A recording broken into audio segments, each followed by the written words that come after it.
Hello, and thank you for tuning in to the Keystone Schools podcast, Keystone Unplugged. This podcast will have multiple Keystone staff members hosting each episode and provide you, our Keystone students and families, with valuable information on resources to help you with your educational journey. Thank you for tuning in, and we hope that you enjoy. This week's topic on Keystone Unplugged is the importance of socialization, hosted by myself, Student Success Advisor Bridget Blosser, and the elementary team of Heather Jones, Erin Mills, and Jill Dent. Over the next 20 minutes, we're going to highlight the importance of socialization in a homeschooling environment, how we can support our students with socializations, and what opportunities are available to them, and how we have experienced it in our own work with families over their time with Keystone. All right. So choosing to educate your child from home is, it can be isolating if you let it, not just only for your student, but for you as well. And let's face it, during COVID, isolation was the thing. Getting out of that phase of our lives has been tricky. I think it's still tricky for some. And some have decided to, I think, from that point forward, live more privately and distantly still. So there are a lot of opportunities, though, to experience relationship building and socialization at Keystone. And we have really tried to adapt modern means to offer those opportunities to families. I know as a team, our group here, we've established a routine and schedule to be present daily on our social media platform, Facebook, while we highlight, many items like upcoming social hours or unique monthly themes and topics. We have a lot of fun trivia and tips. It's also a great place for learning coaches to engage with one another, ask questions they have for other learning coaches or for us, and just connect at their will to socialize and share common interest of homeschooling through our program. You might ask yourself, how do I encourage the social development of my child while instructing at home? This question comes to mind regularly with our Keystone families. Certainly, instructing in the home does not readily offer the social interactions that your child may desire, but that does not mean that these experiences are unavailable. You may need just to reach a little further. Due to the flexible model of learning that Keystone School offers, one can argue that students have more of an opportunity to have meaningful social interactions in a variety of external activities, such as having your student engage in social opportunities is directly correlated to your knowledge and the use of your resources available to you.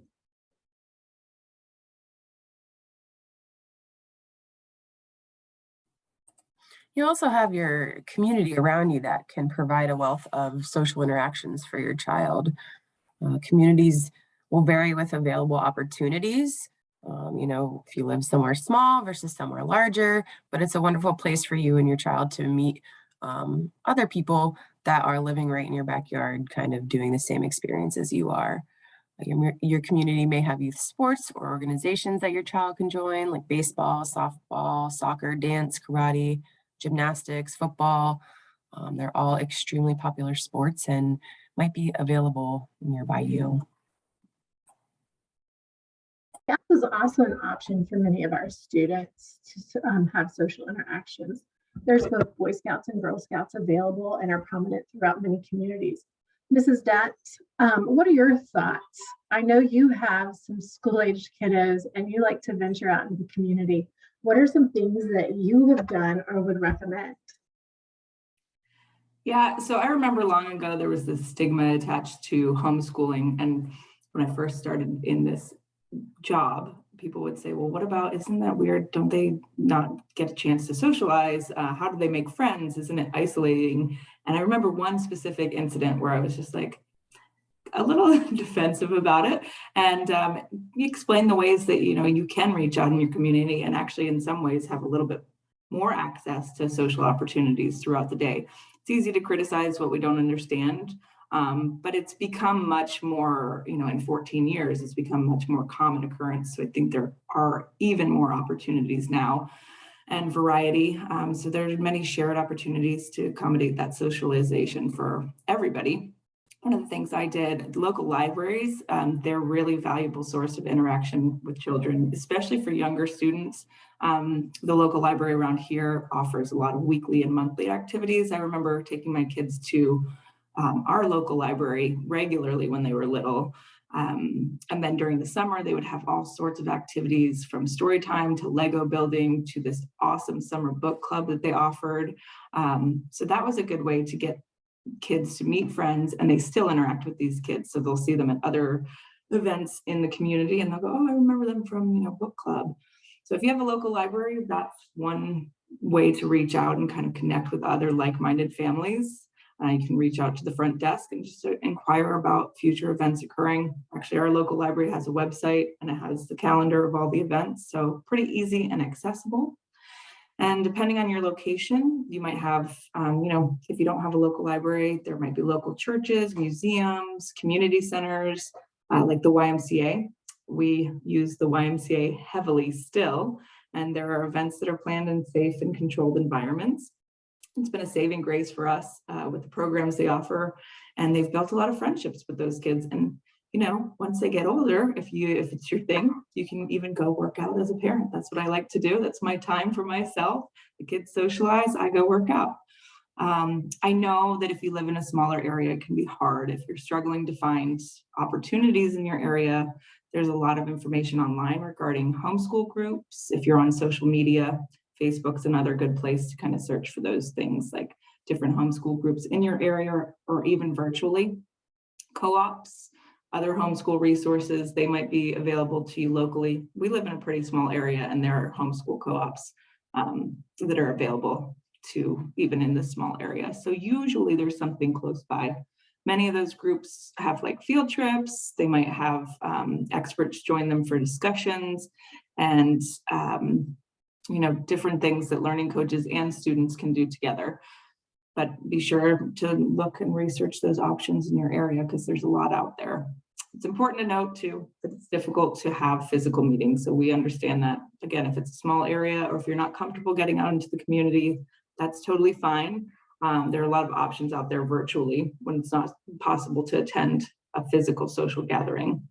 We also, in that same vein, offer opportunities within the Keystone program. And I know Mrs. Jones has some great thoughts on this and the things that we do offer as a school. So I'd love to hear what information you have, Mrs. Jones, about school-related activities through Keystone. Thank you, Mrs. Dent. We do offer our weekly class connects. They rotate by subject, alternating weeks. You can check those out on your student's platform in the Class Connect or in the online school to find out when those Class Connects are held. Kindergarten through second grade will meet 30 minutes, whereas third through fifth grade meet for an hour each week. Those Class Connects are designed to engage your students in curriculum and content presented throughout the online learning system.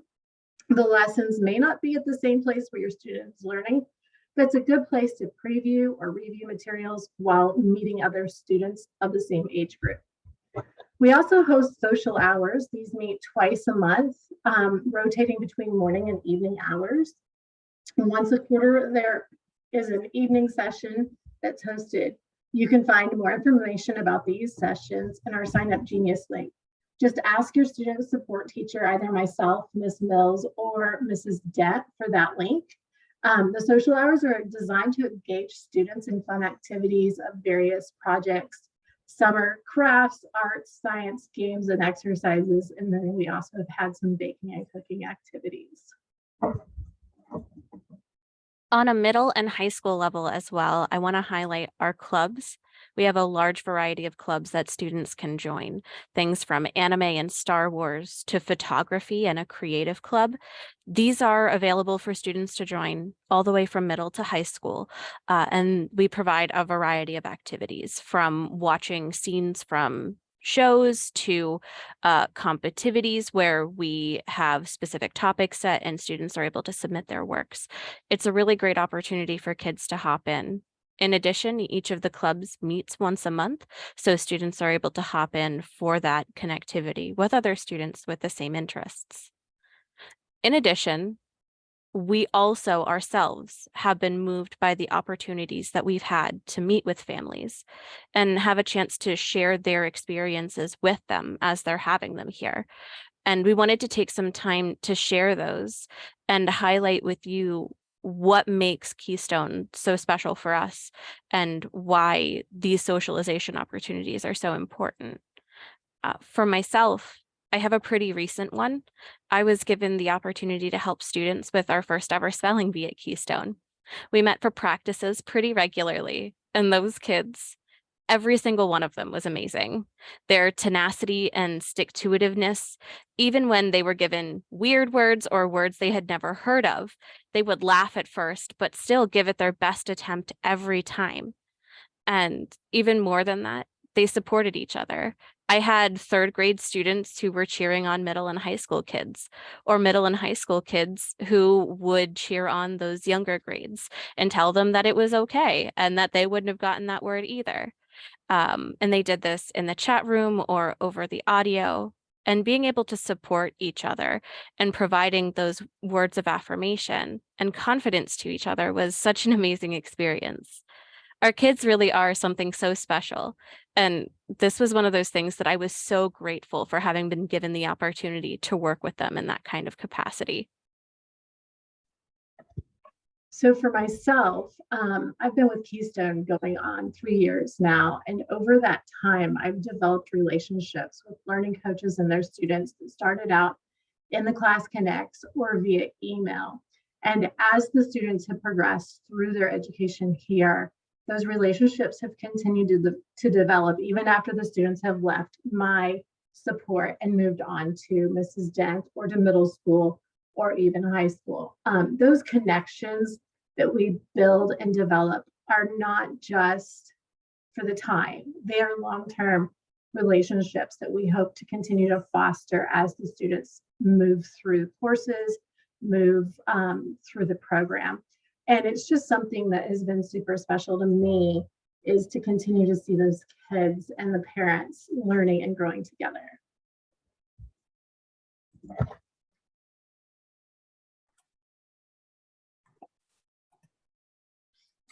Yeah, it'll be 11 years this month that I have been with Keystone, so woohoo. But I think for me in this time that I've been with Keystone, and I've filled a different couple roles with it, definitely in my niche with my elementary team here. And I think it's really satisfying, gratifying, rewarding to have families come into kindergarten, they figure out this is going to work for me. This is the program that fits our family needs. And it might be a little bit of a struggle till they get on their feet and figure out how to make it work for them. But watching them figure that out and then confidently moving into first grade, and that relationship continues to build. And then now I'm watching them go to second grade. I'm a little bitter because now I'm handing this family that I loved for 2 years to somebody else. But that's also really exciting to see such success in our program, that they're continuing all the way up through. It's working for them and it continues to work for them. And that's really gratifying to be able to share those successes and growth with families time and time again. So yeah, so I'm appreciative of those kiddos that you all send my way who are so well prepared. Being at the higher end of things, the 4th and 5th grade, I get these super well prepared kids from their previous experience. But it's so nice to see when there's a long span of time that this works for a family, and it is really hard to push them along to middle school. I'm always very sad about that.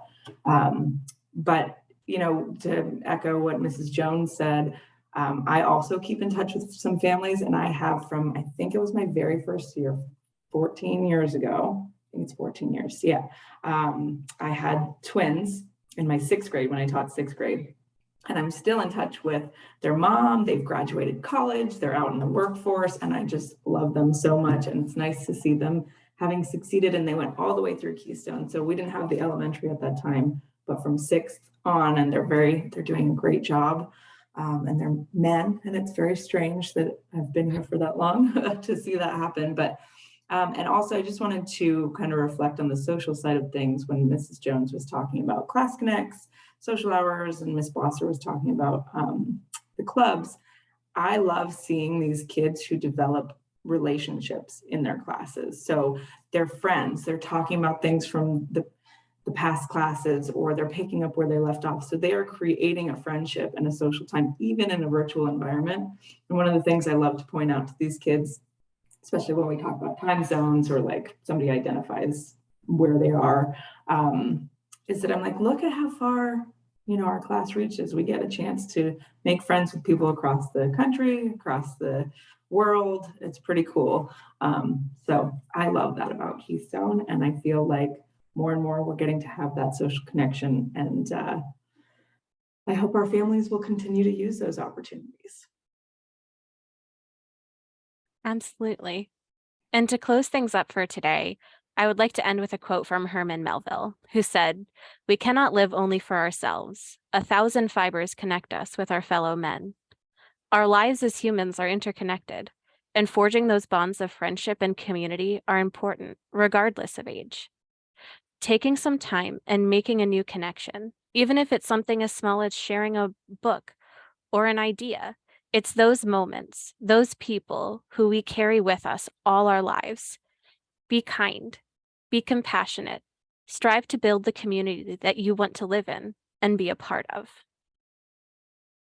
And now I want to thank Heather, Erin, and Jill so much for joining us this week for Keystone Unplugged, the Keystone Schools podcast series. Thank you. Thanks for having me. Thank you. It was a pleasure. Thanks so much, Bridget. And we want to thank all of you so much for joining us this week. Please make sure to like, rate, and subscribe, and review this podcast from wherever you've decided to join us from today. And tune in next time to continue your Live Well Learning journey with us, the Keystone School.